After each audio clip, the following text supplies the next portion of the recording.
On behalf of Cooperatives and Mutuals Canada, I have the honor of welcoming you, 207 registered participants from across Canada, to today's CMC National Town Hall.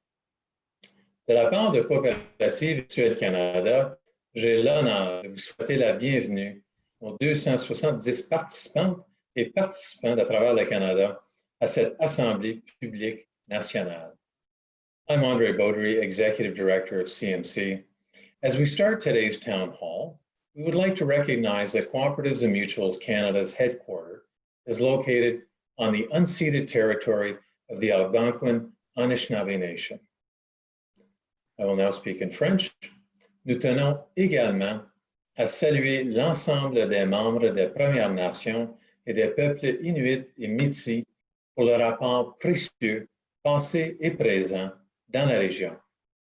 De plus, nous respectons la diversité culturelle des membres des Premières Nations, des Inuits et des Métis.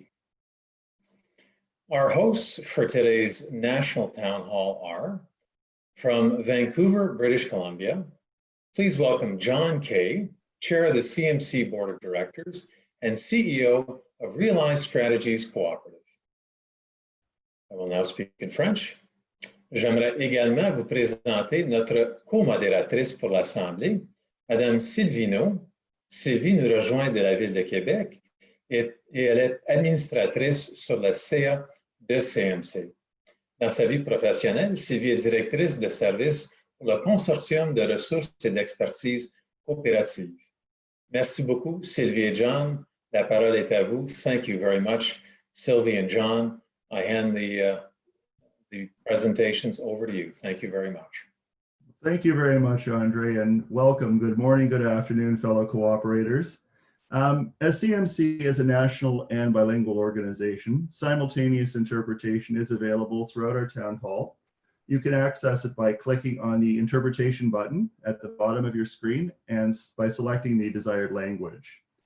As our town hall is taking place virtually, please allow me as we start to cover some basic logistics. If you want to ask a question, please use the raise hand function. You'll find it by clicking on participants and then click on the raise hand button. Once you are recognized, you will be unmuted and you will be able to speak. Please identify yourself by your first name, your last name, and your organization name. I would also like to advise that today's town hall meeting is being recorded. In the coming days, all registered participants will receive a message that includes a link for the recording of today's sessions. Are there any questions on logistics before we proceed?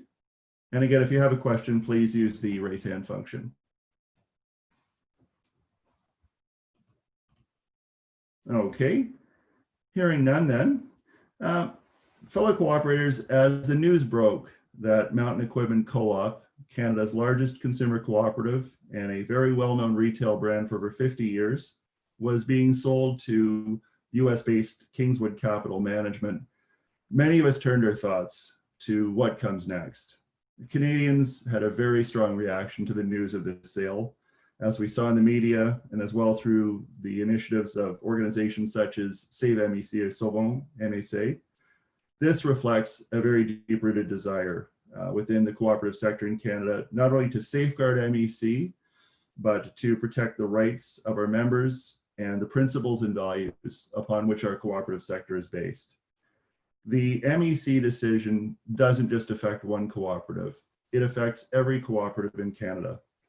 And today, we're very fortunate to have an outstanding lineup of cooperative leaders from across Canada to discuss why MEC found itself in this situation, how Canada's cooperative community can prevent this from happening again, and what, as a national community, should be our next steps. Interest in the subject of MEC has also caught the attention of cooperative leaders worldwide.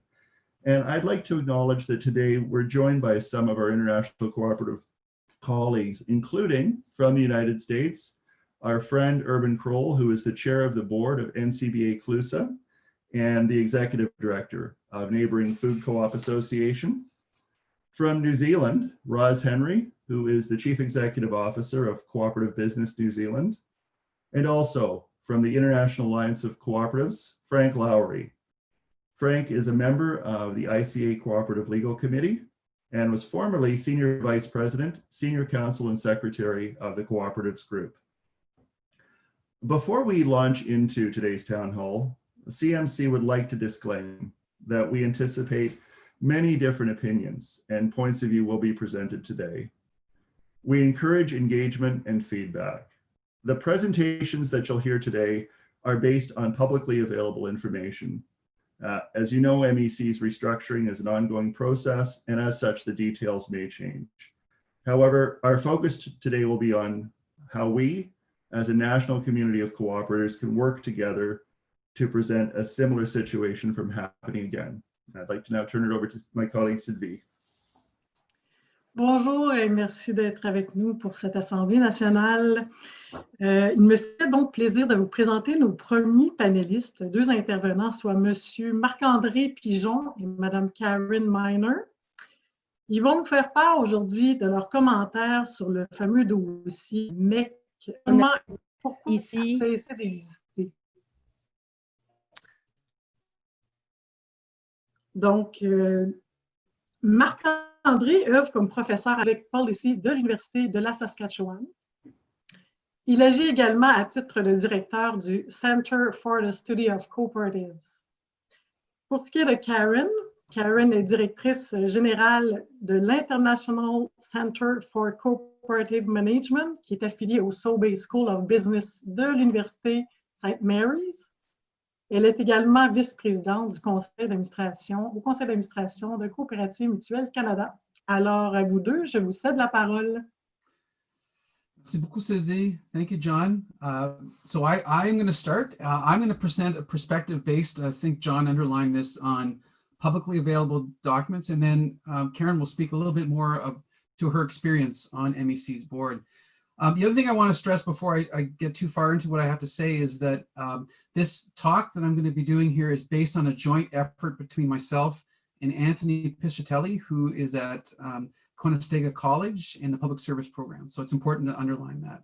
So with that, I want to say that we have a pretty simple message, and that is that MEC got in trouble because it stopped believing in the cooperative democratic structure. And I think because members stopped paying attention, or is paying attention enough to kind of know what was going on.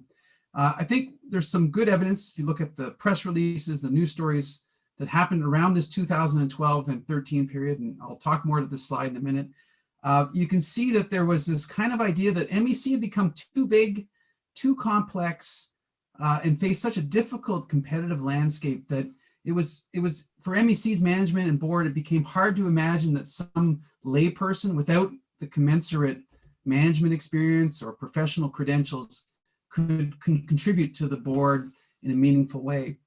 And so they changed the rules. They changed the rules, and the members approved those changes. It's really important to underline the members were at some point had to approve these changes. And the changes included making it harder for the average person without that deep management experience at a kind of light type of organization to get on the board.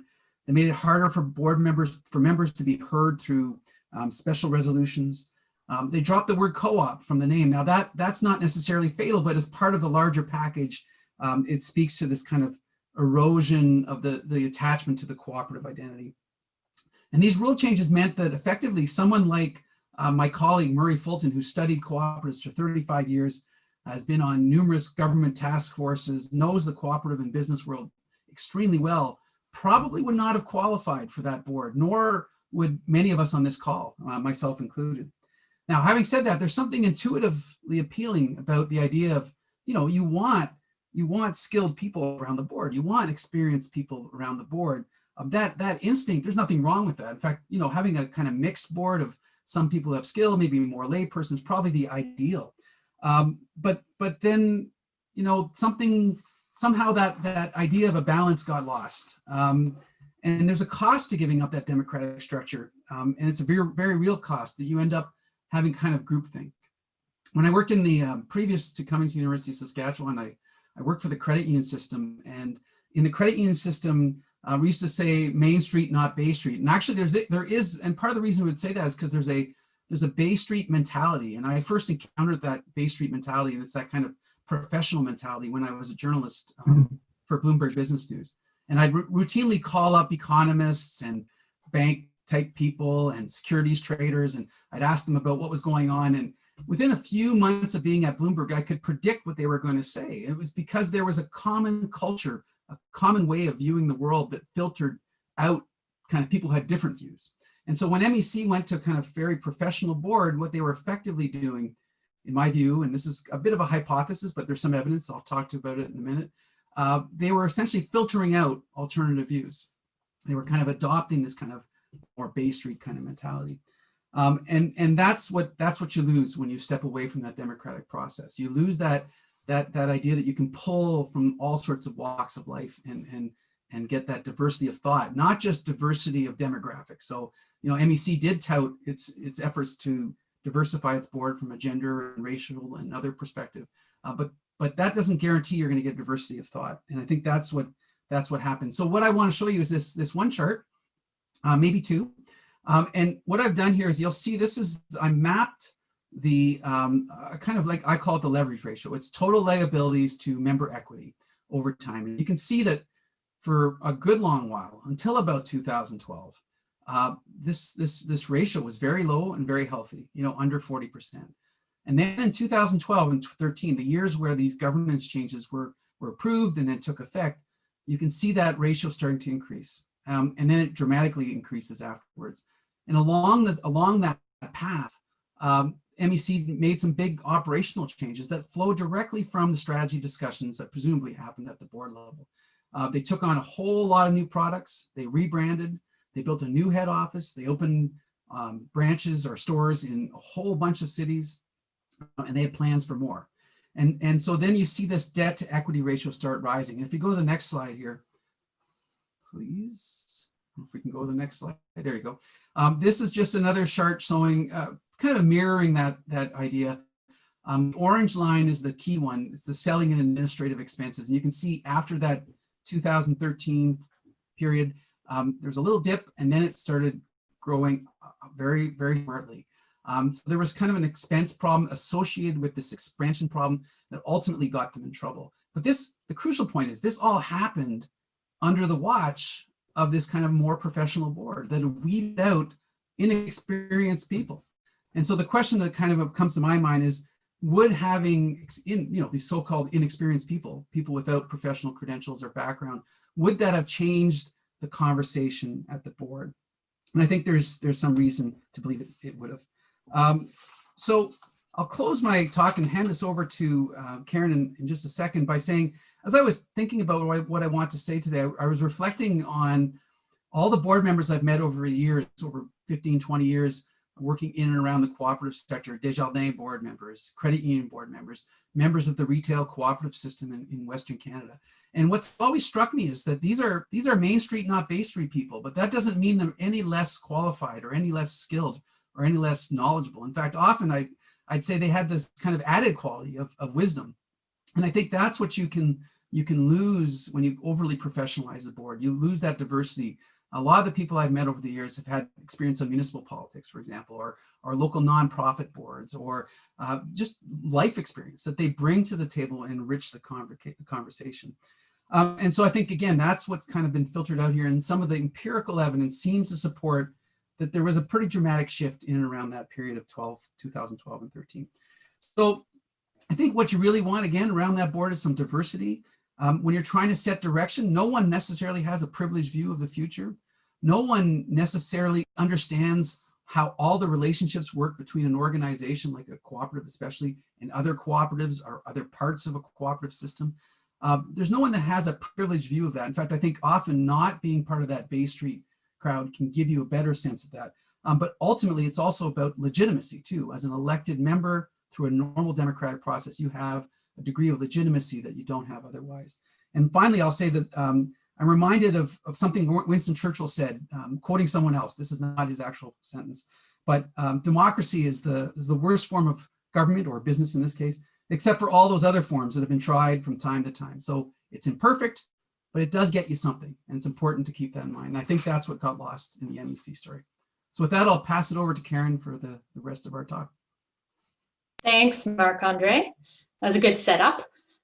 So my comments today are informed by my 6 years on the board of Mountain Equipment Co-op and by following MEC closely since then. Plus, the knowledge I now have on cooperative enterprise model, thanks in a large part to my ongoing work in the sector, and in particular to my role since 2012 at the International Center for Cooperative Management at St. Mary's University.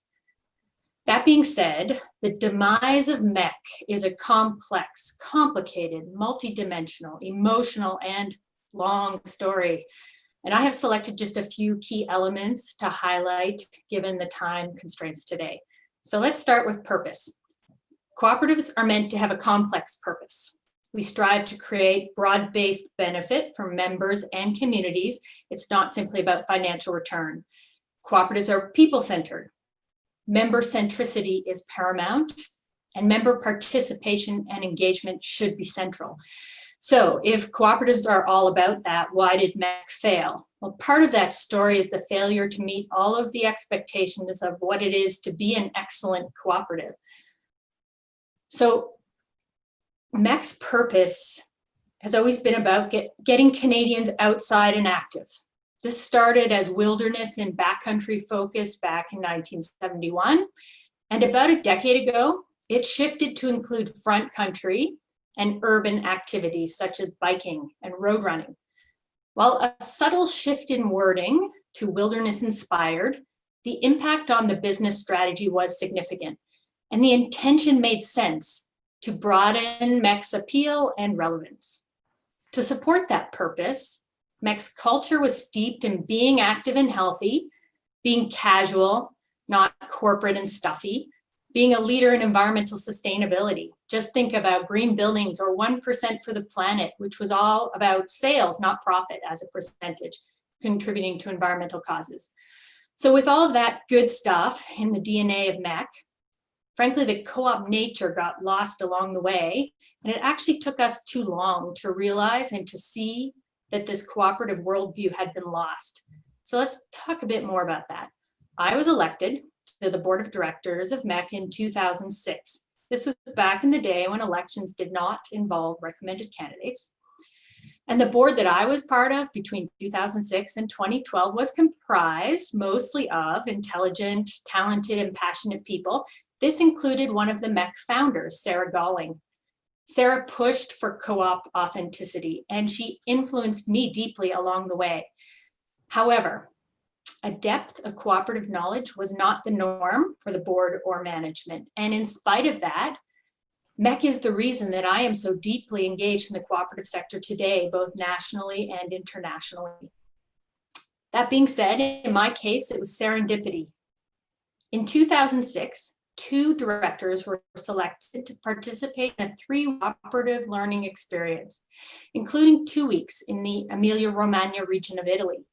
This was very lucky timing for me, as no other time in my 6 years on the board was this opportunity presented to directors. And for me, this illustrates the impact of cooperative education on someone that might not otherwise have become a leader in our sector. It is clear to me that without cooperative knowledge, it is impossible to maintain a cooperative ethos. And it results in non-cooperative management and boards doing damage, usually not intentionally. So we do need cooperative intelligence in our enterprises, and it's the only way we will build cooperative solutions and see the difference between cooperative and mainstream, which is typically more capitalist or individualistic. So let me shift to governance professionalization for a minute. As this did start during my time on the board, perhaps not so much in terms of the visible resolutions coming forward, but it was in play. And this evolved into strong governance systems. But the implementation of practices did not safeguard or guarantee a cooperative approach. So as noted above, a weak cooperative culture and ethos is a huge risk to the governance and governance professionalization processes. As we have seen over the past decade, MEC's well-intentioned improvements were directed in the end towards more corporate governance outcomes. So before 2012, open democratic elections worked, but there was a concern that there wasn't a guarantee that it would always result in a strong board. Hence the changes that we started to see in 2012 and progressing to highly vetted and recommended candidates with a corporate and competency-based lens as just one example. These practices were not approached with a cooperative ethos in mind. When we think of the basic member governance, it was in place. You could vote in elections, you could attend the AGM, but frankly, much more is needed in large cooperatives, especially consumer co-ops. Cooperatives like MEC with a large member base need to broaden the opportunities for meaningful member participation in governance beyond a 9-member apex board representing over 5 million members. Those 9 members did all of the heavy governance lifting, and a small proportion of members voted them into those important roles. What was absent for MEC was a sophisticated cooperative governance system that emphasized practices of member engagement and participation, democracy, and collective member ownership and control structures. So to wrap it up with some summary points, having told, frankly, a small part of the story, we can already see some of the results, including MEC no longer had the key elements of a cooperative DNA, at least for the last 15 years, but this was masked somewhat by the outdoorsy and environmental DNA that was the strength of the organization. The board and management largely lacked cooperative expertise relevant to a complex retail organization. And there was no effective cooperative business education at any levels within the organization. This is how we then see the morphing away from being a strong cooperative enterprise towards mimicking competition, valuing corporate over cooperative approaches, and serving members more like customers. So all of this resulted in undervaluing the fundamental advantages of the cooperative enterprise model. So while MEC members had the power to do something about this much earlier than a month ago, the structures in place to do so did not make it easy. MEC did not create a culture of member engagement and cooperative governance, and at the same time, members, some not all, trusted the cooperative to engage them before something as fundamental as selling the cooperative. So we all need to step up and ensure that all of the cooperatives that we care about are member-centric, democratically strong, and truly collectively jointly owned and controlled. Furthermore, that being a cooperative enterprise is deeply understood by boards and management, that it is worn as a badge of honor and understood to be an advantage. Thank you.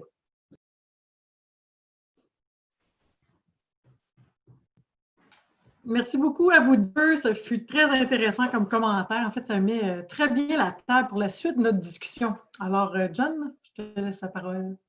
Thank you very much, Sylvie. I'd now like to introduce Elliot Bridgewater. Elliot is the founder of Bridgewater Law, and he was joint counsel, joint legal counsel to CMC, the BC Cooperative Association, and the Alberta Cooperative and Community Association during the recent MEC proceedings. Elliot, I'd like to turn it over to you to unpack for us what happened legally with respect to the sale of Mountain Equipment Co-op.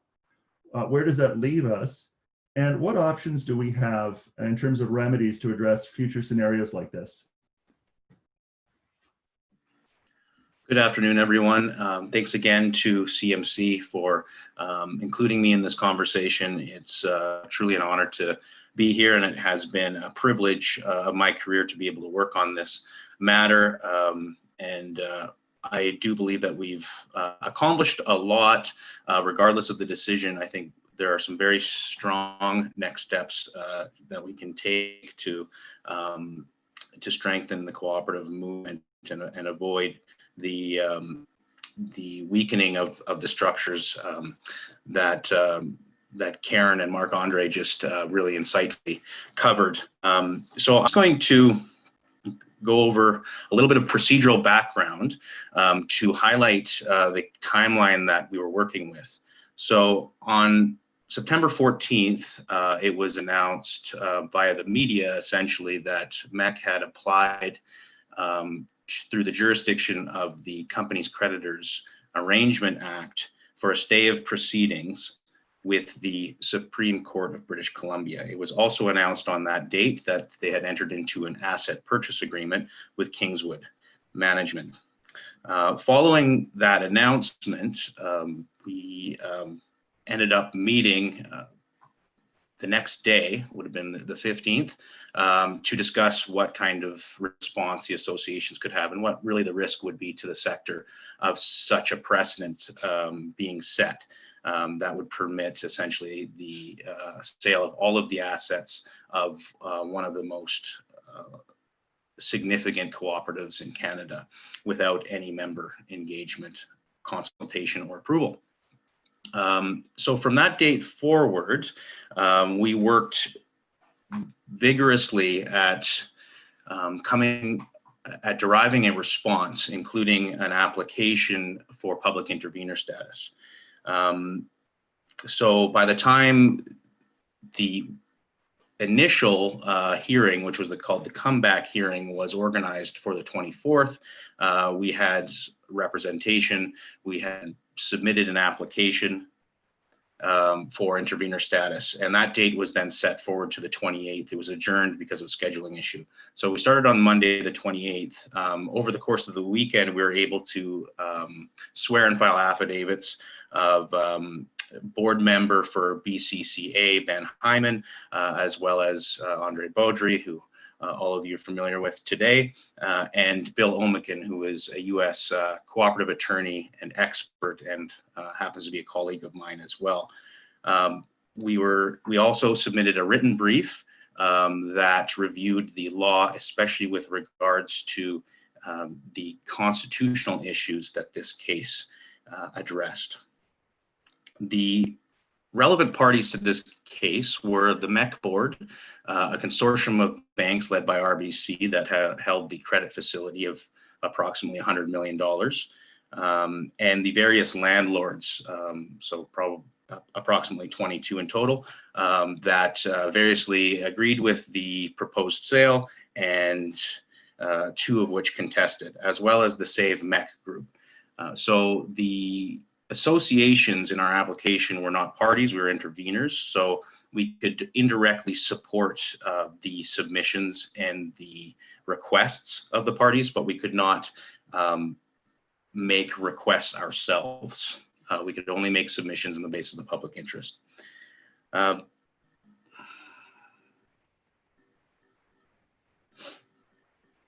going to move to the law that this matter addressed. So first of all, the Cooperative Associations Act. The BC Cooperative, the MEC is organized and incorporated under the BC Cooperative Associations Act. That act, like most acts across the cooperative acts across the country, mandates that cooperatives must be organized, operated, and carry on business according to a cooperative basis. The equivalent section in the Canada Cooperatives Act for reference is Section 7. Unfortunately, for us in our case, the definition of cooperative basis are short on detail in the Act, and there's also very scant case law. However, there is one federal tax court decision, Joncas v. the Queen, that we did address, and in that, the federal tax court held that the features that distinguish cooperatives from other entities is the fact that its customers are its owners, and that it therefore acts above all in their best interests. There are similar rulings in the United States tax courts on this decision. And of course, this decision upheld the distinct treatment of cooperatives from private corporations in the Income Tax Act, specifically Section 136. Now, more particularly and explicitly in this case, Section 71(2) of the Cooperative Associations Act requires that members approve by special resolution any proposed asset sale of substantially all of the cooperative's assets. This is mirrored for reference in Section 301 of the Canada Cooperatives Act. So this is an explicit requirement that in any asset sale, that the proposed asset sale for Kingswood would engage member consent requirements. The members had to consent by special resolution, and they were not consulted, nor were they provided the opportunity to consent. Finally, Section 84 requires directors of a cooperative to act in accordance with the Cooperative Associations Act. So here there's a clear violation of Section 71. However, the way that the petitioners, which is the MEC board essentially, were able to proceed with the asset sale notwithstanding that violation is through the jurisdiction of the company's Creditors Arrangement Act. This has been described as a skeletal piece of legislation by the Supreme Court of Canada. Notwithstanding that, the objectives of the Act have recently been summarized by the court as providing for the timely, efficient, and impartial resolution of a debtor's insolvency, preserving and maximizing the value of a debtor's assets, ensuring fair and equitable treatment of the claims against a debtor, protecting the public interest in the context of a commercial insolvency, balancing the costs and benefits of restructuring or liquidating the company. So it's a fairly broad jurisdiction, to say the least, and the court has held it to be broad, but not limitless. Section 11 is the section that permits an insolvent company, such as MEC, to apply without notice to its creditors for an initial stay of proceedings. This is what they did on September 14th and sought to extend successfully on the 28th. Section 18 of the Act, importantly, requires that all parties act in good faith with respect to the proceedings. And our argument was, in part, that this requirement had not been met. Now, most importantly, Section 36 of the CCAA requires court approval for an asset sale out of the normal course of business, but importantly, permits the court to approve such a sale despite any federal or provincial law requiring the consent of debtor companies' shareholders, in this case, members. So Section 36 arguably permits the asset sale to go through despite the violation of the provincial cooperatives legislation. Our argument, in essence, was that constitutional principles required that, to the greatest extent possible, the provincial legislation governing cooperatives be upheld unless there was a conflict in fact between the cooperative legislation and the CCAA jurisdiction. And in this circumstances, there was no necessary conflict between members being engaged in this process and the court's objectives of a fair and efficient resolution of insolvency. So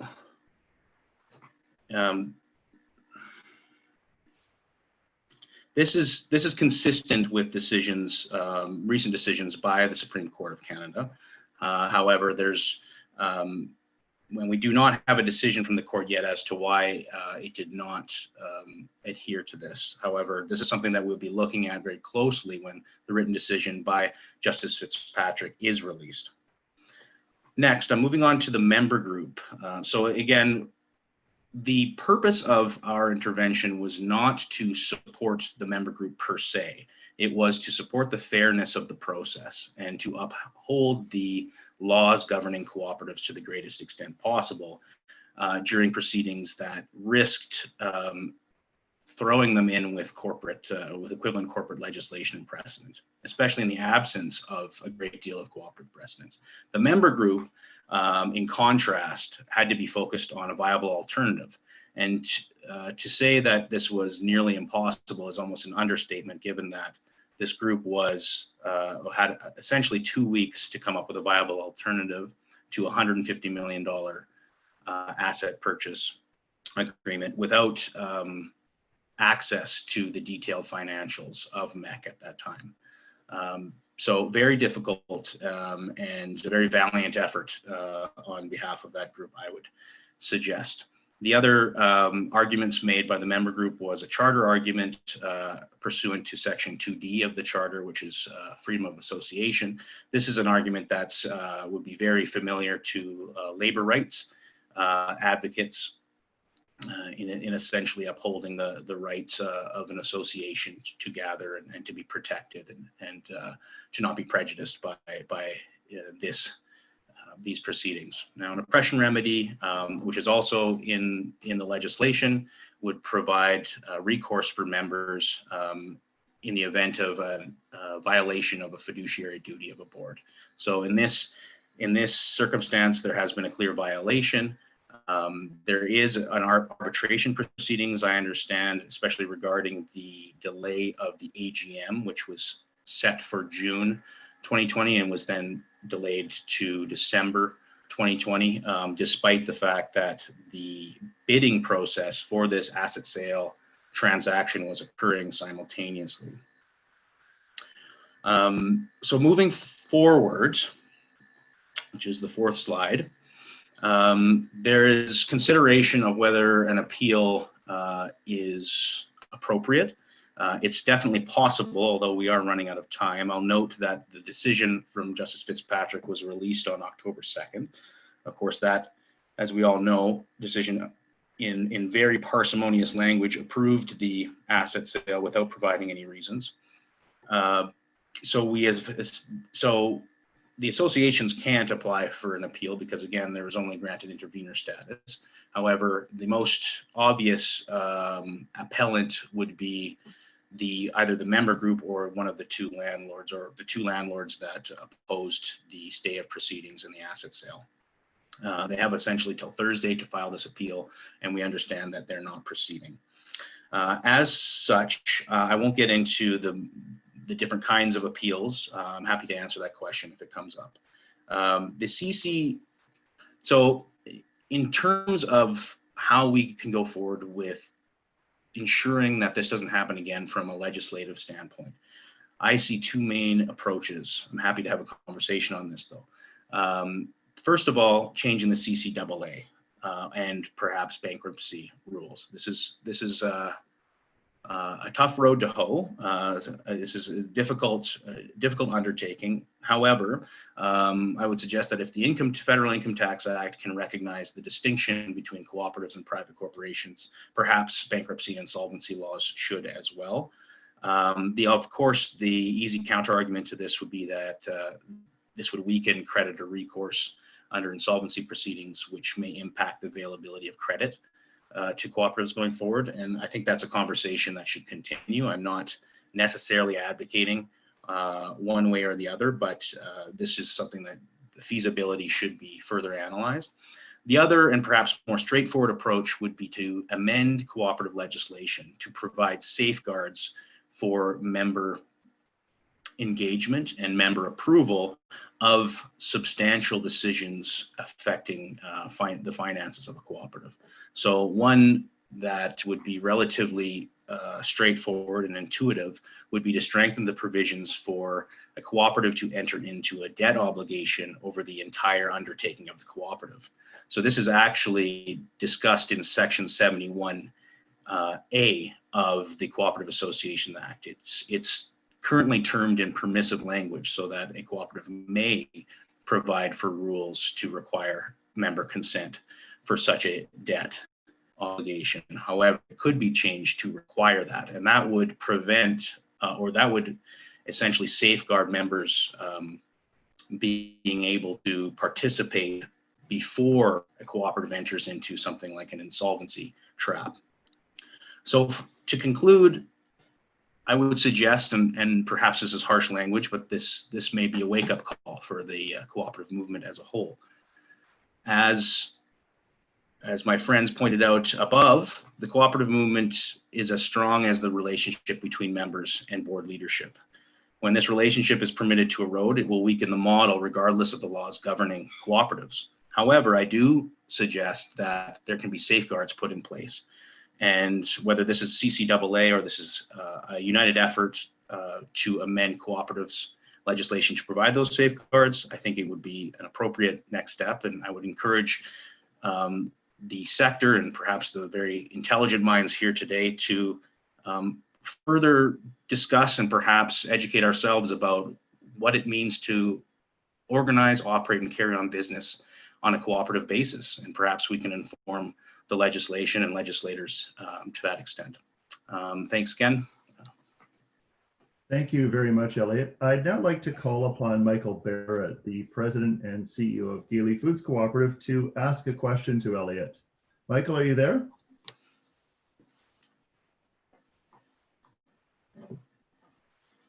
Michael, are you with us? I am. Thank you so much. And I think that, Elliot, I appreciate your presentation. In fact, I appreciate all the presentations. So, but you have intrigued me in the sense that you did perhaps touch on something that I think may be necessary. And certainly with what we have seen, what types of provisions or what perhaps parameters of provisions can we create within the cooperative acts, both federally and provincially, that might empower our members? Because I would agree with what I've heard from each of the three presenters, that there is some lack of ability, whether it's legally, morally, ethically, cooperatively, etc., for the members to be able to get engaged. So what do you think specifically could we or might we be able to do within the confinements of both the federal or provincial acts as well, in order to be able to safeguard our membership from similar actions on a go-forward basis? Yeah, thanks, Michael, for that question. I'm not going to provide an exhaustive answer to that. I think that's a huge question for the sector and community as a whole, and I don't purport to represent the sector's appropriate response to this. But I think my main focus in terms of putting together my argument and noting where maybe there was less there than there could be for us to make the strongest argument possible about the distinction between cooperatives and corporations was, first of all, the cooperative basis component. Now that's a section that every cooperative act devotes time to distinguishing cooperatives from corporations. However, when you look into the definitions of cooperatives, there's largely very general language, very permissive language. It's difficult to hang your hat on an argument. Sorry for the colloquialism, but it's hard to really identify what the key difference is in practice, in operation. What are the bare rights of members in certain operational decisions? It doesn't really provide that, and perhaps it could.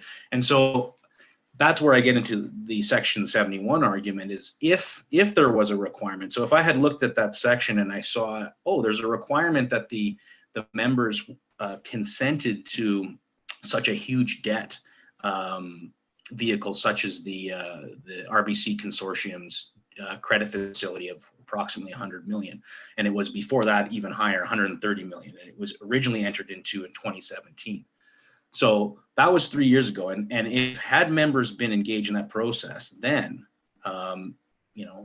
assuming that they were proactively engaged, that they understood how they could contribute, and which is part of the educational piece, that's not so much a legal question, then perhaps they could have avoided. There could have been opportunity to raise capital from members, perhaps, or the cooperative community. In a way that expressed much more of the cooperative principles.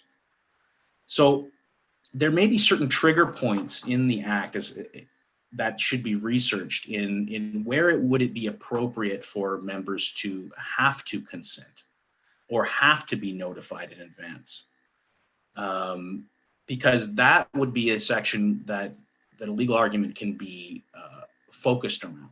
Because there's so little in the way of case law, specifically interpreting the Act in particular circumstances, that as counsel for a cooperative going into litigation, it's almost impossible to make those arguments based on the basis of court precedent. So it's something that could instead be built directly into the Act, because we can't rely on the common law currently as it stands. So that would be my suggestion in terms of, again, these are safeguards, and I leave it up to a much more fulsome discussion on the risks and benefits of that, because of course we need to balance that member engagement against board flexibility in making operational decisions. So I understand that that's a rather primary debate that needs to be carried out, but perhaps there can be greater safeguards to avoid insolvency traps, because honestly, once we get into insolvency proceedings, it is very difficult that shareholders or members in this case are considered to be less than unsecured creditors. So it goes secured creditors, it's a waterfall, right, of interests. And it goes from secured creditors, in this case, the banks, down to the landlords as unsecured creditors. And then, and only then, if there's any interest left over, will the members have any real consideration by the court. So once you're in insolvency proceedings, it's very, very difficult to extricate via member representation or employee representation from those proceedings. Great. Thank you very much, Elliot and Michael, for your question. I'm going to now turn it back to Sylvie. Oui, alors notre prochain invité est connu de plusieurs à travers le Canada pour son leadership dans le secteur coopératif en tant qu'écrivain et visionnaire académique. Luc Audebrand est professeur titulaire et titulaire de la chaire de leadership en enseignement sur l'engagement social de l'Université Laval. Il siège aussi comme administrateur au Conseil québécois de la coopération de la mutualité. Luc va nous conduire vers les prochaines étapes à franchir pour plaider en faveur d'une meilleure protection des droits des membres et de la pérennité du mouvement coopératif canadien. Alors, à toi la parole, Luc. Bonjour tout le monde. Merci Sylvie. Merci tout le monde. J'espère que tout le monde va pouvoir utiliser l'interprétation, le bouton en bas à droite pour avoir la traduction en anglais. Donc, la question qui m'a été posée, c'est comment faire pour que ce qui est arrivé à plus. Évidemment, il y a des recours légaux et des solutions juridiques, mais comme je ne suis pas juriste, je ne vais pas aborder ces aspects avec vous aujourd'hui. Elliot en a parlé. Une chose m'apparaît cependant certaine, c'est que les solutions de nature juridique ne sont pas suffisantes. Et ça aussi, Elliot l'a mentionné. Il faut donc s'attaquer au nœud du problème, au cœur du problème. 1, la professionnalisation de la gouvernance coopérative. Et Marc-Andre et Karen en ont parlé un peu. Et 2, le déficit démocratique dans les coopératives. Donc, ce dont je vais parler très brièvement avec vous aujourd'hui émane de réflexions que j'ai cogitées avec Myriam Michaud, qui est étudiante au doctorat à l'Université Laval et dont j'ai le privilège de superviser la thèse qui porte sur la gouvernance des coopératives. Commençons par aborder la notion de professionnalisation de la gouvernance coopérative. On le sait tous, pour être pérenne, pour pouvoir croître ou changer d'échelle, une coopérative doit miser sur un conseil d'administration hors pair, exceptionnel. Celui-ci doit à la fois représenter les intérêts, les besoins et les aspirations des membres qui l'ont élu et disposer de compétences nécessaires à la gestion stratégique d'une entreprise, c'est-à-dire les aspects financiers, les aspects comptables, informatiques, etc. Il doit donc être à la fois représentatif et expert. Main Street, Bay Street, comme le disait tout à l'heure Marc-Andre. C'est évidemment tout un défi. Certains diront que c'est comme chercher une aiguille dans une botte de foin. Alors, il faut se rappeler, et c'est important de se le répéter de temps en temps, qu'une coopérative possède une double nature. C'est-à-dire qu'il s'agit d'une part d'une association de personnes physiques ou morales et d'autre part d'une entreprise. Il y a donc une structure associative et une structure entrepreneuriale. Si l'on ne veut pas qu'il y ait un clivage, une fracture entre ces deux structures, il faut que le conseil d'administration possède des compétences à la fois sur les aspects qui relèvent de la structure associative et de la structure entrepreneuriale. En d'autres termes, il faut que la professionnalisation du conseil d'administration soit sur les deux aspects, pas seulement sur la structure entrepreneuriale. Ce que ça veut dire, en d'autres termes, c'est qu'il faut prendre le CA, le conseil d'administration, et travailler avec lui, travailler avec ses membres, avec les membres du conseil à différents moments. Au moment du recrutement des membres, au moment de l'intégration des membres, au moment de la formation des membres et au moment de l'évaluation des membres. Donc, il y a un énorme travail à faire au conseil d'administration, pas seulement pour améliorer la structure entrepreneuriale, mais aussi pour améliorer la structure associative. Le problème, et c'est ce que mentionnait Karen tout à l'heure, Le problème, c'est qu'on associe trop souvent les termes professionnels et ou les termes experts aux aspects liés à la structure entrepreneuriale. Et ça, c'est très dangereux, car ça entraîne des situations comme ce qui s'est passé à Mountain Equipment Co-op. Ceux qui sont allés voir sur le site web de l'entreprise, quand on voyait le nom des membres du conseil d'administration, on voyait leur expertise en termes entrepreneurial, business, mais sinon, de quoi nous parlait-on? On nous parlait que la personne était bonne en yoga, une experte en yoga, une experte en vélo de montagne. Donc, on parlait d'aspects qui étaient intéressants, mais qui ne sont pas reliés à la structure de l'association de personnes. Alors, toute personne qui a déjà tenté de créer, d'animer ou de ressusciter une association de personnes, que ce soit un organisme à but non lucratif ou une coopérative, sait à quel point c'est difficile. Ça demande toute une expertise. Une expertise, je dirais, aussi importante que celle qui consiste à animer la structure entrepreneuriale.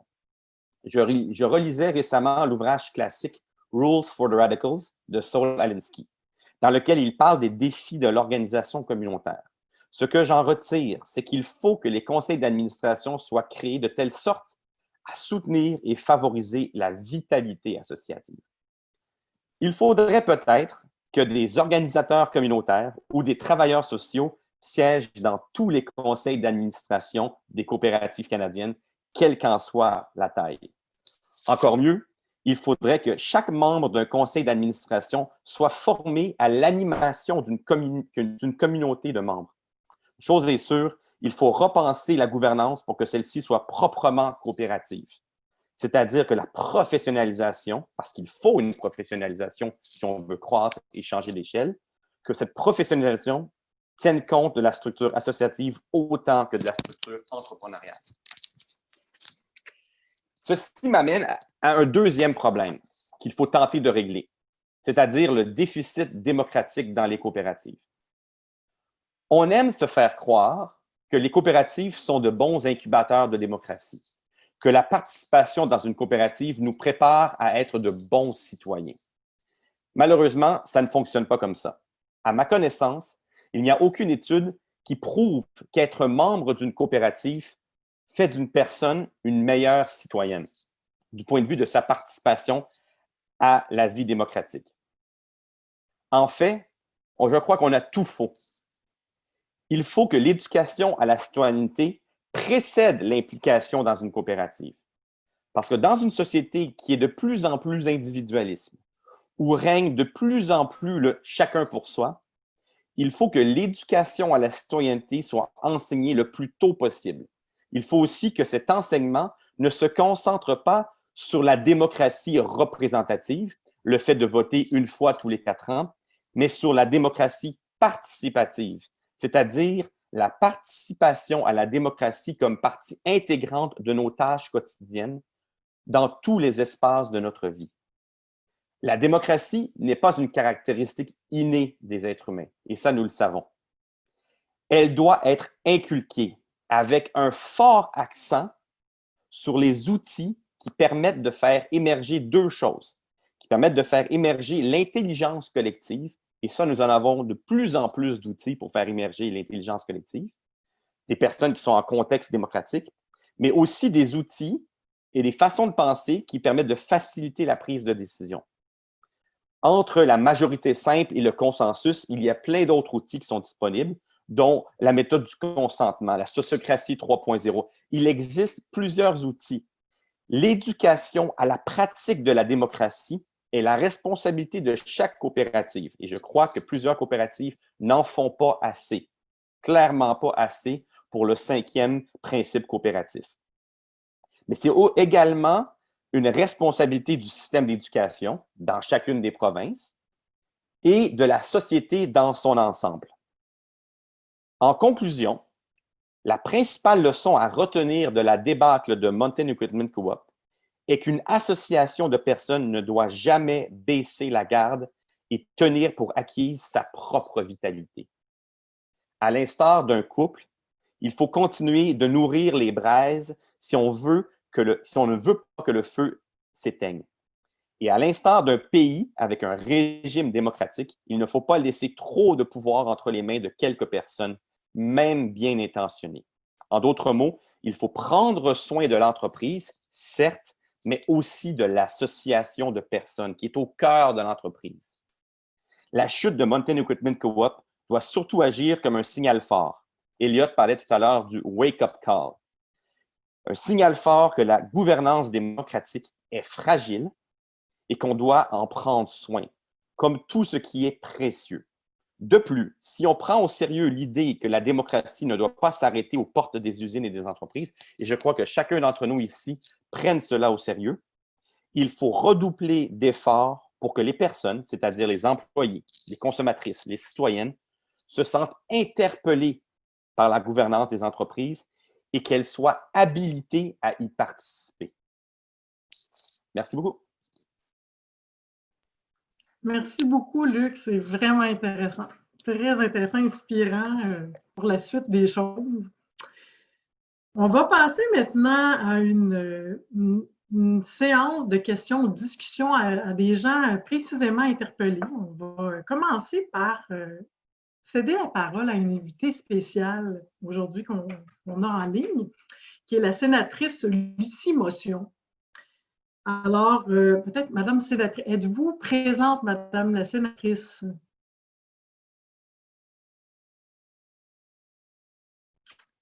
Êtes-vous là, Madame Motion? Oui, je suis là et je viens de voir, c'est parce que je n'avais pas les icônes pour... Pour ouvrir le son. Alors voilà, on vous entend très bien. Est-ce qu'on peut vous voir aussi? Peut-être pas. Avez-vous la caméra? Oui. Parfait, Bon. merci beaucoup. Bien, bienvenue avec nous, Madame Motion. Merci. Donc, Madame Motion, on a une question pour vous. Donc, la question est la suivante. C'est en fonction de votre expérience au Sénat, comme leader au secteur coopératif et mutualiste, quelles sont, selon vous, les questions et les remèdes clés qui devraient être portés à l'attention des législateurs? La question est bonne. Je vous dirais que lorsque je parle aux législateurs, ils connaissent dans l'ensemble le système coopératif. Donc, puis juste vous parler de Mountain Equipment Co-op, il y en a plusieurs. Une fois que j'ai eu fait mon interpellation en chambre au Sénat, il y en a plusieurs qui m'ont parlé, qui sont venus me voir pour me dire « je suis membre de Mountain Equipment Co-op ». Puis j'en ai eu du côté de la chambre et du Sénat et j'en ai eu aussi du côté de la chambre des communes. Puis lorsque j'ai envoyé la lettre au ministre Bain, lui aussi a été, disons, on n'a pas entendu parler de lui encore, mais on attend une réponse et avec son bureau, on a quand même eu des communications. Alors, ce qui est déplorable dans cette situation, et c'est ce qu'on dénonce, c'est l'absence de consultation auprès des membres. Et ce sont des choses qu'on a mis dans la lettre au ministre Bain. J'ai hâte de voir quelles vont être les prochaines étapes pour justement amener les gens à mieux comprendre justement le système coopératif et tout ce que la force du système coopératif qui semble ne pas être comprise lorsqu'il s'agit de situations comme celle de Mountain Equipment Co-op. J'ai bien aimé, j'étais là pour la présentation de monsieur, juste avant moi, là, voyons. De toute façon. Et ce qui est important ici, c'est effectivement toute la situation qui se passe au niveau des conseils d'administration et les gens qui n'ont pas nécessairement les compétences coop. Ils ont les compétences entrepreneuriales, elles n'ont pas les compétences coop. Et souvent, lorsque vous travaillez avec les législateurs, il y a une nuance à faire et c'est ce que j'essaie de faire dans mes interpellations ou dans mes discussions avec les gens pour leur faire comprendre que la situation, les coopératives ont un mode de gouvernance qui est différent de celui des entreprises corporatives. La chose qu'on essaie de faire aussi, c'est de faire comprendre, surtout aux gens de l'industrie comme telle, comment on peut vous aider, nous, les législateurs, à améliorer vos lois. Donc, puis dans le cas de Mountain Equipment Co-op, on est réactif et non pas proactif, mais c'est souvent là qu'on trouve des solutions pour corriger des problèmes. Et on demande au ministre Bain d'examiner la loi sur les arrangements avec les créanciers, mais ce qu'on demande aussi au secteur coopératif, c'est de nous donner les aspects, les endroits dans la loi où on doit apporter des modifications. Et dans mon travail comme sénatrice, moi, je peux apporter ces modifications-là en Chambre sous forme de projet de loi privée. Je commencerai au début par sensibiliser, par exemple, le ministre des Finances, le ministre Bain aussi, aux problèmes qui sont associés justement à ces législations-là qui sont faites pour les entreprises corporatives et non pas pour les entreprises coopératives. Donc, dans notre secteur coopératif, si on est capable de trouver des corrections à la loi, nous, comme législateurs, on est capable d'apporter ça en votre nom en Chambre. Et il faut trouver aussi des façons de protéger les coopératives avant que les situations comme Mountain Equipment Co-op surviennent pour justement nous assurer qu'on protège le secteur de façon proactive et non pas de façon réactive. Parce que quand on arrive en réaction, il faut nous dire où est-ce que vous étiez. Vous avez dormi, là, on dit souvent dormir sa switch, mais on a dormi en attendant de voir que les situations se produisent et on en a de plus en plus.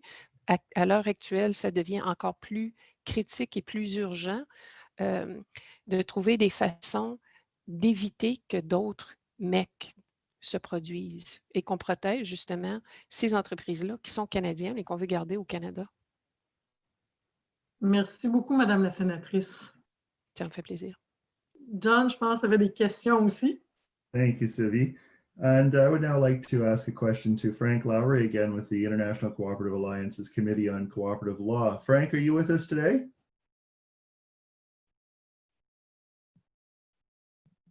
Yes, Frank, I am. I just, my name pop up and I'll do the video. Okay. Thanks, Frank. So my question to you is this: what are the threats of non-recognition in the law of the distinctive character of cooperatives, and what can we do to safeguard the rights of cooperative members? Well, I think that this ties into what Elliot was saying. And I would say, first of all, this has been great because it's given me a background to actually what happened. I was involved over the last few weeks in sort of being called occasionally through the members group. So I was involved in the discussion with the crowdfunding and about what they were trying to do in terms of asserting membership rights. But of course, although I was a lawyer for many years, I am a lawyer, but I'm not a practicing lawyer. So I'm not in the position of Elliot to give legal advice. So anything that I say here with respect to this issue really relates to my experience, both as corporate secretary, but really having a legal lens on what happened when I was the cooperatives group. And I'd say what the question that you've asked is really addressing is, are cooperatives being overtaken by sort of a corporate approach, a corporate methodology? And I would describe it as almost being absorbed by a corporate perspective. You look at anything that has happened generally, particularly as cooperatives grow larger and regulations exist, bit by bit by bit, co-ops are being treated as though they're really just another form of private business corporation as opposed to a cooperative enterprise. And the example I would use, and I'm really excited by some of the things that Elliot said in terms of options, but the example I would use is that when you look at how the Companies Creditors Arrangement Act has treated members, it treats them as nominal creditors. I mean, really, it's $5 a share. There might be 5 million of them, but each individual creditor is at the bottom of the list with $5. That's not how cooperative people would view it. Cooperative people would view the members as being the driving force, in accordance with the Statement of Cooperative Identity. These are the people who put this organization together for a common purpose. So if you have corporate legislation looking at cooperatives without actually in any respect taking into account cooperative principles and the nature of a cooperative, which inherently makes it different from a private sector and investor corporation, then really there is not going to be any respect of cooperatives. So the danger in allowing this to happen, I'm going to give a few examples, by the way, because I think there have been some things done but they tend to be anecdotal. And the danger of this sort of this blob, corporate blob that takes over the cooperative form of enterprise is that ultimately there is no cooperative form of enterprise, because if there's no way on a holistic or global basis to assert these things, particularly membership rights and voice, they're meaningless. And examples I would give is that what happens, unfortunately, is that any changes to the law have been anecdotal in Canada. I'm not speaking internationally, but in Canada, they've been anecdotal. And they normally arise because some organization either is a catalyst that makes people focus on the issue, or the organization itself has an issue with legislation. And if you think about, I don't know how many co-ops there are in Canada, but there are many, many co-ops. But when these issues happen, it's that organization that historically has tended to deal with it. When I was at the Cooperators, of course, it's under the Canada Cooperatives Act. It also operates insurance companies. And one of the requirements of the Insurance Companies Act is that once you reach $2 billion in equity, you have to have a widely held component in that insurance company. And what that means is you have to sell 35% of the underlying interest to external shareholders. And, if you think about it as a cooperative, you're basically being compelled to bring in people who don't believe in the cooperative model into your organization. So the Cooperators lobbied the federal government to change the Insurance Companies Act to basically allow organization to apply for exemption from the provisions of the Insurance Companies Act in the case that there were, good, solid reasons for it. So they did amend the act, and we did make an application. And basically, Cooperatives General Insurance Company was exempted from that requirement. And at that time, it was $1 billion in equity, but it's now $2 billion. They were exempted from that requirement so long as Cooperatives General Insurance Company continued to be wholly held by the Cooperatives Group Limited, which is a cooperative operating basically on cooperative principles and Section 7 of the Federal Act. So that's one example of where change actually was made to accommodate the cooperative difference. Unfortunately, it's anecdotal. And if you look across the sector, when we look at MEC now, a big organization, lots of members, and not legitimately, people are upset that suddenly it's being scooped out from the cooperative community. But what that I would say in terms of a general message to the cooperative community in Canada is we need to focus on both, we have a federal system, whether we like it or not. And, I think most of us like it, but we have a federal system. There are different areas of jurisdiction. Insolvency and bankruptcy, I believe, is one of them. And that's part of what's happened here is you have a bit of a conflict of laws. And what we need to do, I would go along with what Lucy just said, we need to be looking at both the federal level and the provincial level to make sure, look at each piece of legislation. The CCAA is the one we're talking about today, but there are others as well. Look at each piece of legislation and make sure that they have provisions that respect the distinctive nature of the cooperatives. And I'll give you one last example, which I think also is something we should consider. And that is when the government, a few years ago, when Economical Insurance Company, which was a PNC mutual, decided to demutualize, there was a big uproar in the PNC area, and Cooperatives is a member of CAMIC, the Canadian Association of Mutual Insurance Companies. And there's a lobby effort with CAMIC to basically oppose adopting rules that were exactly the same as the life company demutualization rules, which really just focused on everybody's interest except the mutualist policyholder's interest. And I mean, that's my view. It's not a legal view. It's just a person looking at it from the outside. It looked like that 1,000 mutualist policyholders economical were each going to walk away a millionaire, better than a TV show. But when that lobbying effort went through, ultimately the government came up with a creative solution. I don't think it went far enough, but the creative solution was that it would basically look at the mutualist policyholders, which is a very small number in economical, but get all the other policyholders together who don't have that mutualist right and basically give them the right to effectively have an organized representation with respect to what the ultimate outcome is. That's different from this situation. But if you think about it, in a way, what it's doing is recognizing all those other policyholders, and there were like 400,000 or 500,000, 600,000 of them compared to the 1,000 staff, family, friends who held the mutualist policies. It recognizes that they had an ongoing interest. And if you think about membership rights in a cooperative, there should be some mechanism. I would like to see the CCA, either in the CCA, to say that in the case of a cooperative, a quid pro quo to anything, including the debt loading up or anything else, is basically consultation with members. So you can recognize what the law sets out on the cooperative level, which is any fundamental change requires input. So the danger is that if we don't view this in a larger plane, much as Lucy has suggested, I think the danger is that one by one, you're going to lose the battles.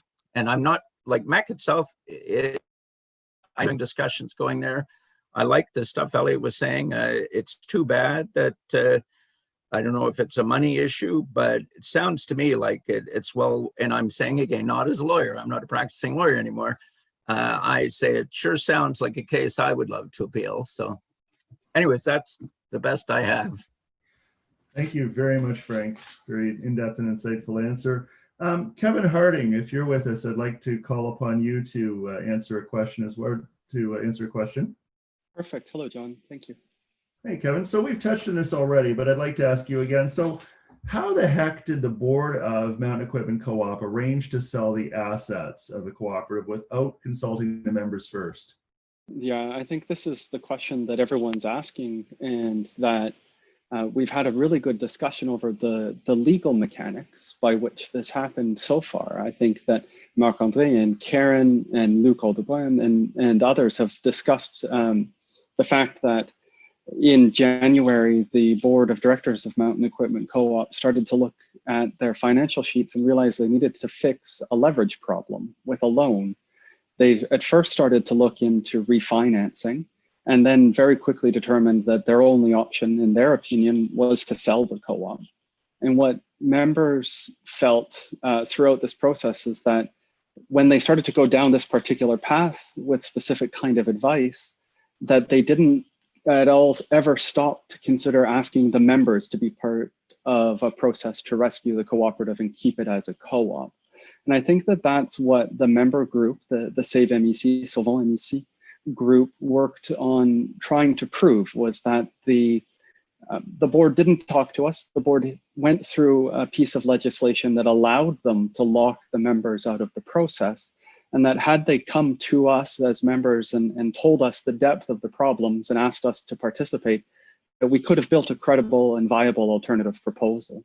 So for people who don't necessarily know the ins and outs of the legal challenge that we launched, and I just want to note, as I've seen some comments, that a decision on the members making an appeal has not been arrived at yet. We have until the end of this week to make a final decision.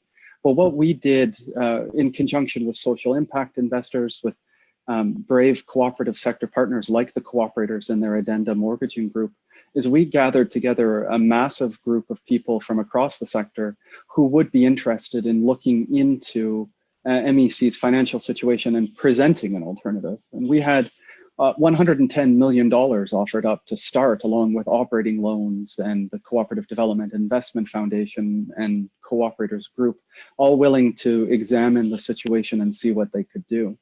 So the board used a financial crisis. The board used the Company Creditors Arrangement Act to go away from their cooperative values.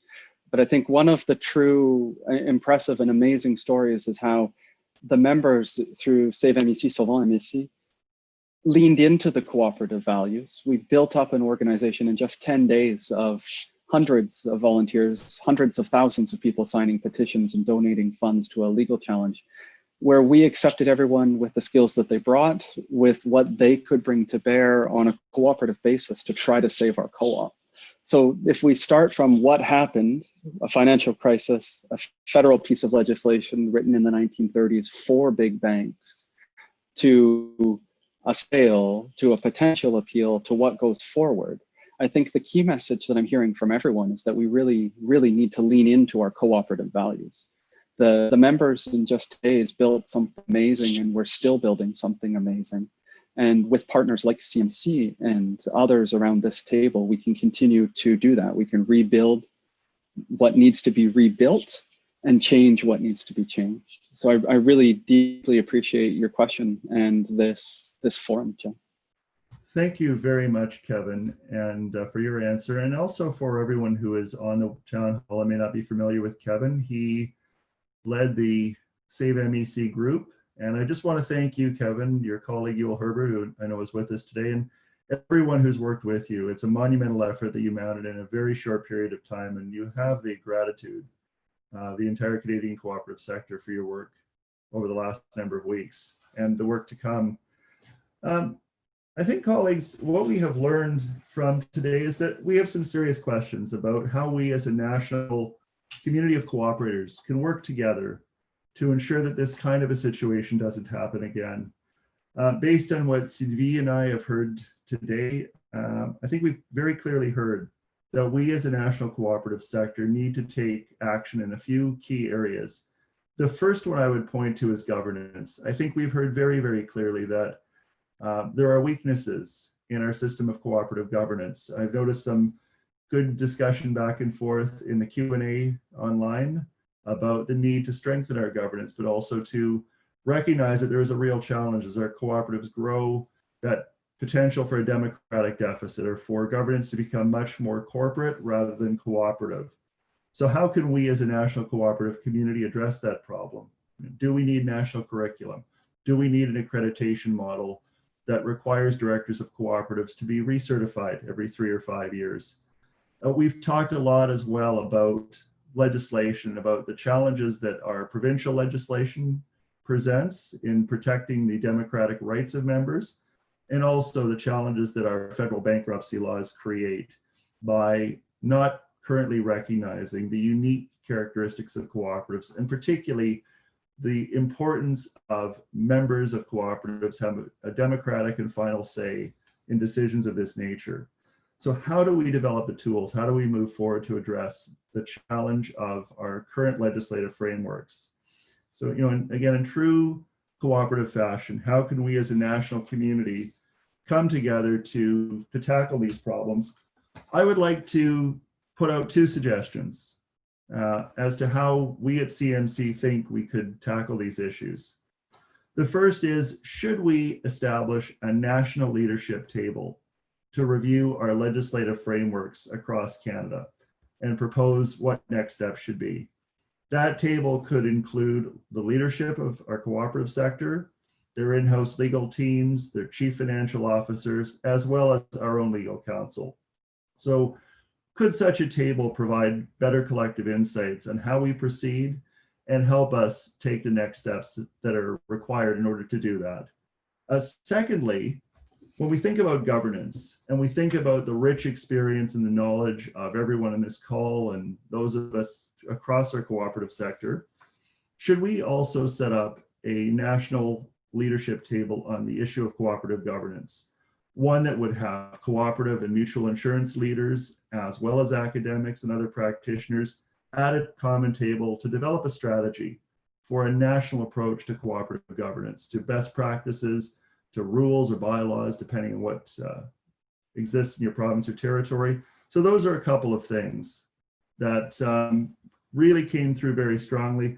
And in the interest of time, because I would like us to have a few minutes for questions and answers, I would just like to ask for a show of hands. So if you agree that those are 2 leadership tables and 2 next steps that Cooperatives and Mutuals Canada should take, if you agree with that, please just use the raise hand function in Zoom so we can get an opinion. Okay, it looks like a very, very, very strong support for those 2 initiatives. I'm seeing many, many hands raised. And I'm going to take that as an indication that there is quite strong support for CMC to move forward in those two directions. So what I can say then is that over the coming weeks, the board and the management team at CMC will be rounding back to discuss how we might move those 2 initiatives forward. I would like to suggest now that we do have about 10 minutes left in our Q&A, in our town hall for questions and answers. So perhaps we can take a few questions, and then if we're unable to answer all of your questions, what we can do is to take them and then arrange for members of the panel to provide some responses, so that if we can't answer them right now, we'll make sure that as best as we can, we get all your questions asked. So let's see, Sylvie, how do we proceed here? Shall we pick one or two from the list? Prenons ceux qui sont au début peut-être. Moi, je ne les vois pas en ordre. Par contre, je ne sais pas si, John, toi, tu les vois en ordre. Okay. Well, thank you, Sylvie. Perhaps I'll just start at the first one I see, which is the question from Diane Kelderman of the Nova Scotia Cooperative Council. Diane's question is there an opportunity to re-engage MEC members to create a new cooperative entity that competes with the private MEC? In other words, a rising of a phoenix from the ashes. I know that Kevin Harding and Save MEC, Sylva MEC have been working on this question. So perhaps, Kevin, I could turn that question to you for a brief answer. Yeah, I think the answer to that one, John, is yes. There are hundreds of people right now who are active in building out what a new cooperative could look like, whether it be online, whether it be in person. And we hope to be able to share news soon. We've more than 250 volunteers who are on a Slack workspace channel planning business and strategies as we go. It's incredibly exciting. Okay, thank you very much, Kevin. Well, I think I'll stay tuned to the work that you're doing. Sylvie, would you like to choose a question? Oui, on a une question. Absolument, on a Louis Grenier qui pose la question, should there be a better definition of the difference between debt holders and member ownership? La question devrait peut-être se poser à nos amis Karen, peut-être, et ou Luc.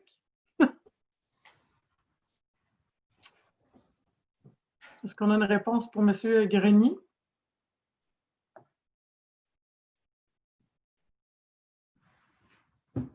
This is Karen. I see the question, but I'm not so sure I'm 100% sure what Louis is looking for in terms of the type of answer. Is he looking for an accounting or legal or more general answer? Maybe he could clarify that.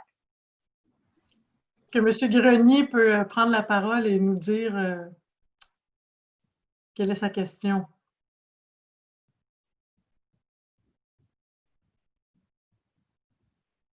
Certainement. Bonjour, vous m'entendez? Oui. OK. Non, certainement, disons que je vais le dire en français puis en anglais. L'objectif, c'est que qui a été mentionné d'ailleurs, c'est qu'eux ont considéré que les membres étaient simplement des teneurs de dette, alors que le membership, c'est quelque chose de très différent. So the basic difference is that what they're looking at, what they use as an excuse is to say that we're just debt holders and not actually members or owners of the co-op. So by doing that, they just relegated everybody, the 5 million or so members, to being simple debt holders. And that's the question: is there something in the law, or is there a way to be able to make sure that that definition is clear in the law?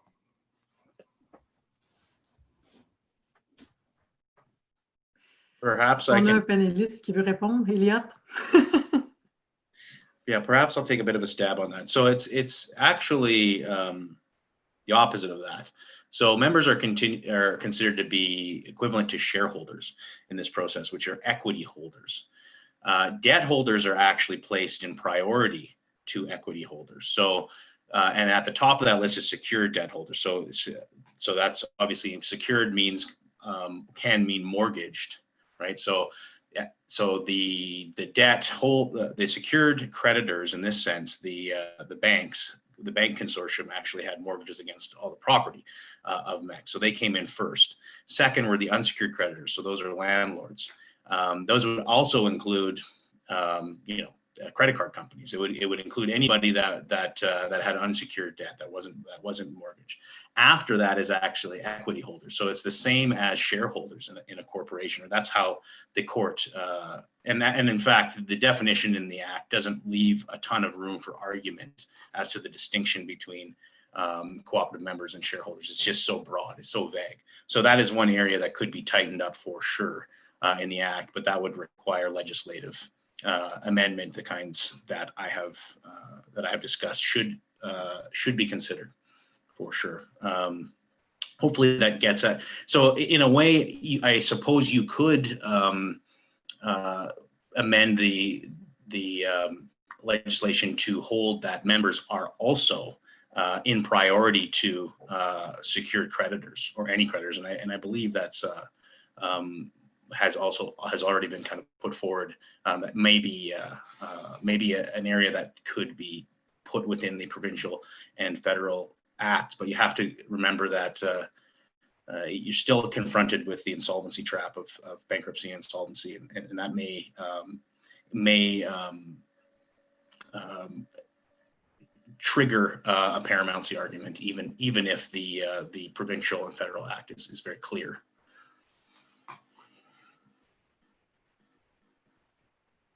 Okay. Ça répond à votre question? Thank All right. you, Elliot. We'll see you later.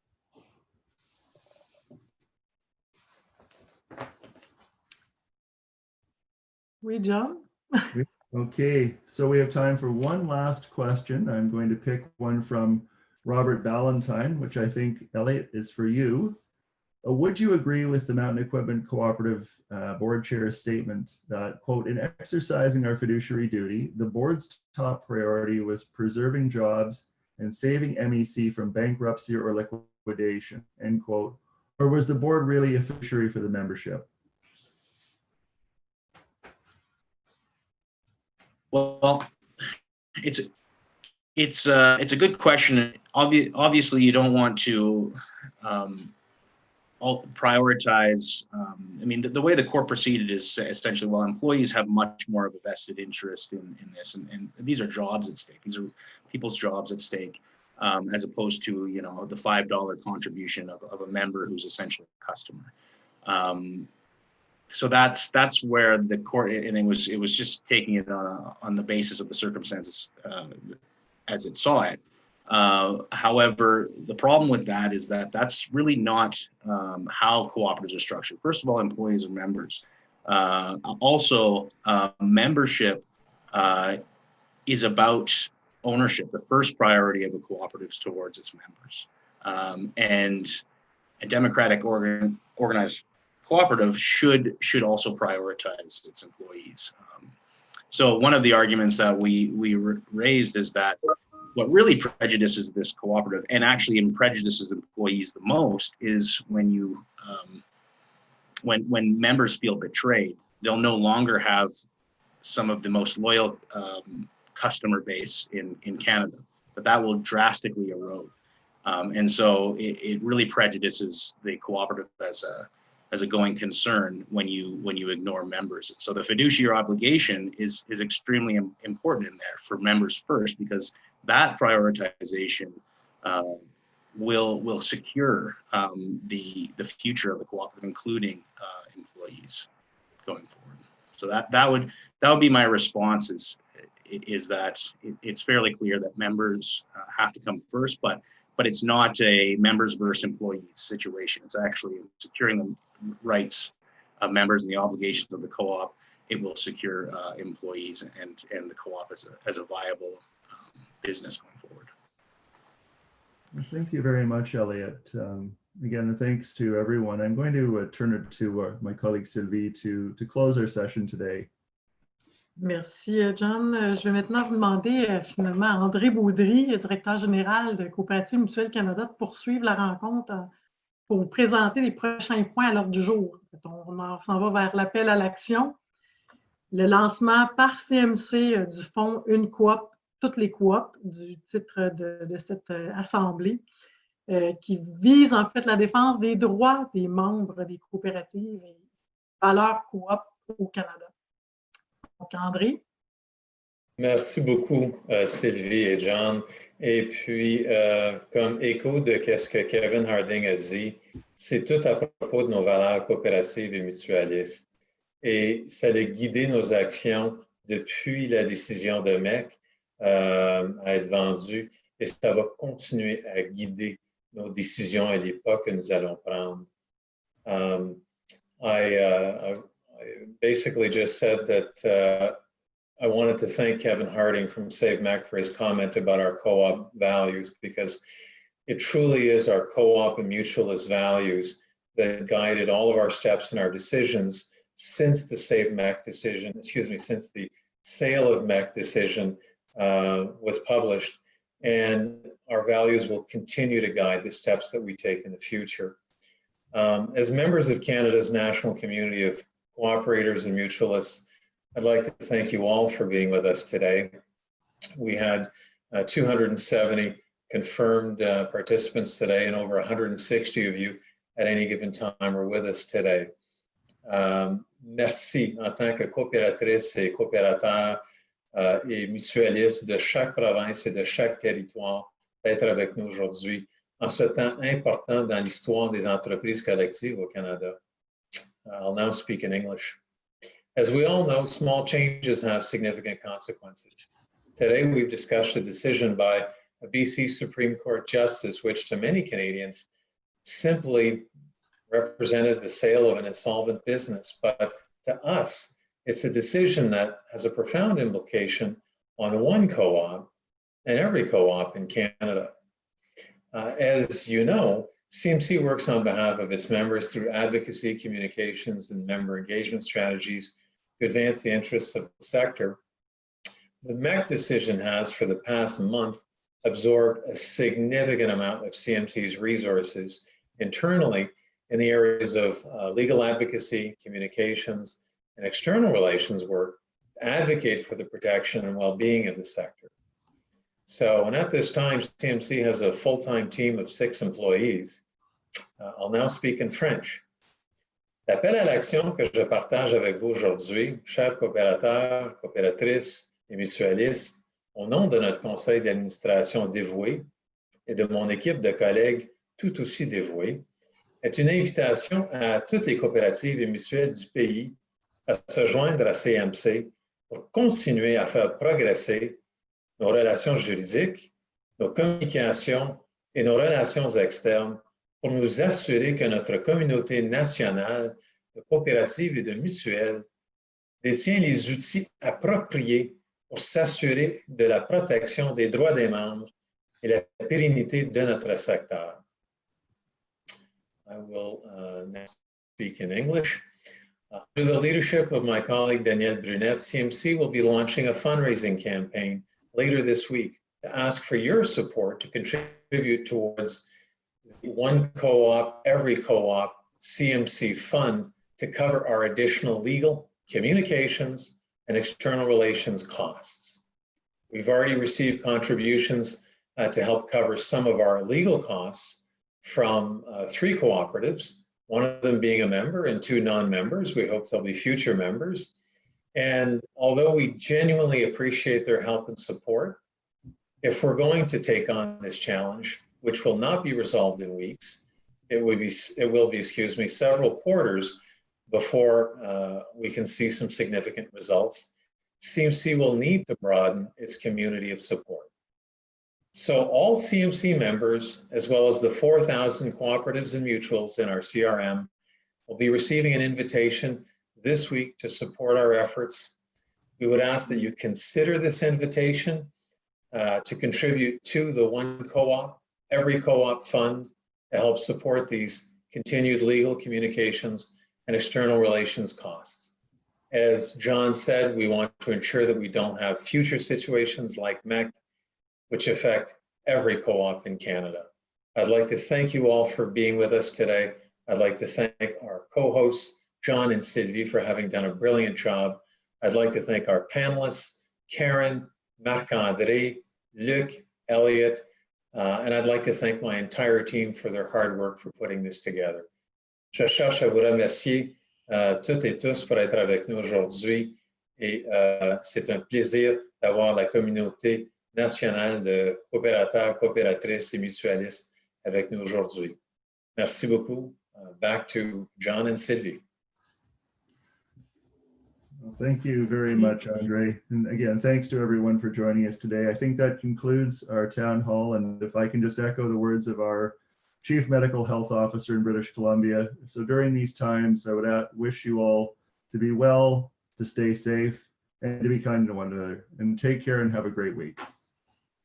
Merci beaucoup à tous pour les belles discussions et cet avancement. Ensemble, on ira loin. Merci.